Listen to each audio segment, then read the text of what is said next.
Hello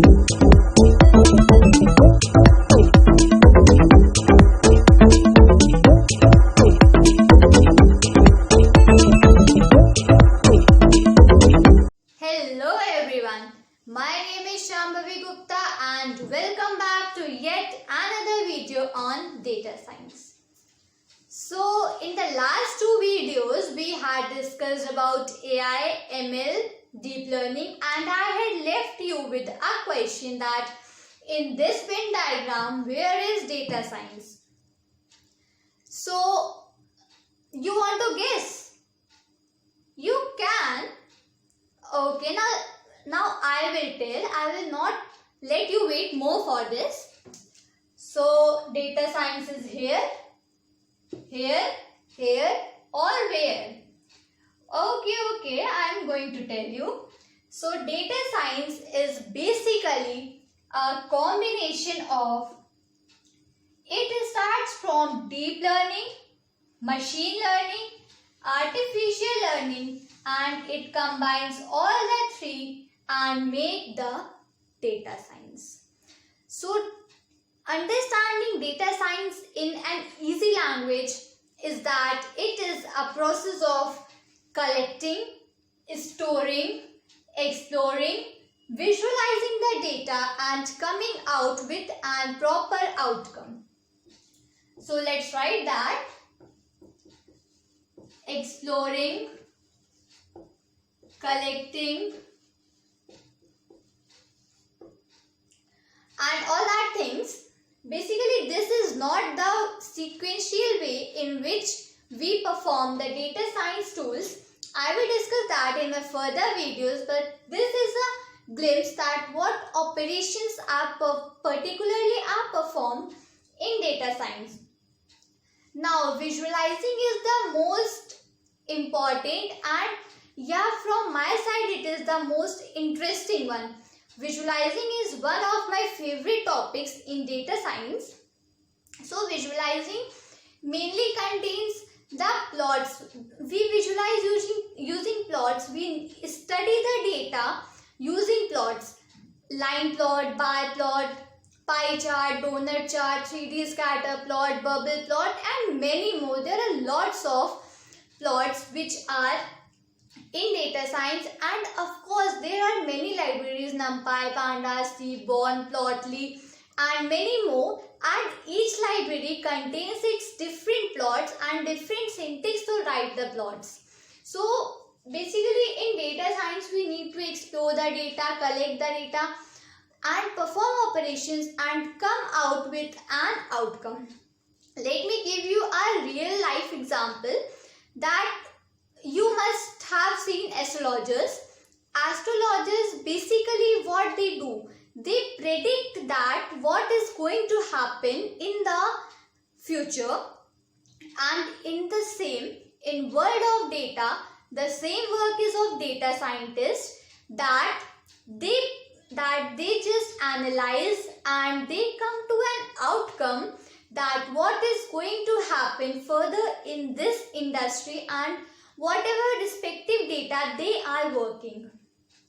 So data science and the job for the data scientists are the most emerging, because we have lots of websites, lots of industries, lots of MNCs. They have a lot of data and they need to analyze that.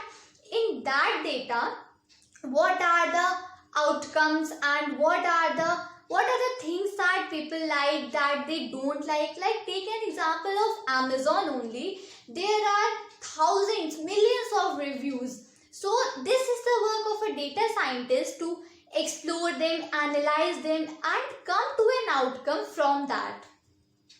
So let's revise once that we firstly learned AI.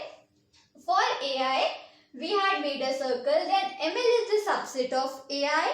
Deep learning is the subset of ML, and data science is the combination of all three. Now let's see that what mathematical tools we require for data science, and that mathematical tools are none other than we have discussed in the previous videos. They are statistics. I'm again telling you that statistics and probability plays a major role in dealing with all these things. So make sure to have a good command on statistics and probability. And data science includes linear algebra and calculus also. So these four things are used in data science, and these four were similarly used in machine learning also. Now, what are the programming languages which we use for data science? So you must be guessing right that yes, Python is the one. Python is the basic and the foremost programming language which one should know before coming into these buzzwords field. So for that we have Python, and a data scientist must also be familiar with the SQL. SQL is basically the structured query language. SQL and R, Java, and yes, all that things. But what we can conclude from this Venn diagram, that for coming and for learning these four things, one should know probability, statistics, and the Python. So I hope that I am successful in telling you and explaining you about each and every one of these buzzwords, and now I think you must be able to take a particular field and move on to that for your future. So this is all for this video. In the next video, I'm going to tell you the real life use of AI, ML, DL and DS, and let me leave this video with a question for you, that can you search and find out that in the real life where we use AI, ML, DL and DS, one example would be enough. So this is all for this video. Thank you for watching, and don't forget to like, subscribe and share the video. So thank you and bye-bye.